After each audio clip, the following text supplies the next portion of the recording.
Olá, eu sou Regina Stein, da Ateliê Maria Rê, e nesta aula vamos aprender um ponto de acabamento de crochê chamado ponto zigue-zague.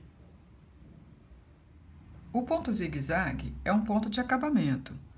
Então, para executá-lo, nós precisaremos de uma base, de uma amostra de base. Nesta amostra, nós usaremos linha Bela da Pinguim com agulha de 2,5 milímetros, mas você pode usar a linha de sua preferência com a agulha indicada, e foram feitas 10 carreiras de 24 pontos baixos. Esse é um ponto muito simples, mas que tem um efeito muito bonito.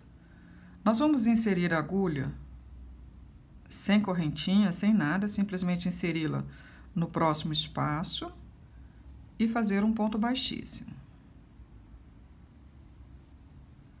Em seguida, nós vamos fazer uma correntinha, inserir a agulha no próximo ponto e fazer outro ponto baixíssimo. Novamente, uma correntinha.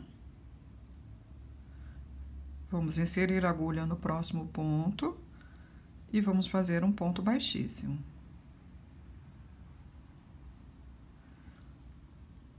Uma correntinha, agulha no próximo ponto, um ponto baixíssimo. Vamos prosseguir dessa maneira até o final da carreira. Chegando ao final da carreira, vamos fazer a última correntinha e o último ponto baixíssimo. Agora, nós vamos passar a linha que já foi cortada por dentro desta alcinha que está na agulha e vamos puxá-la.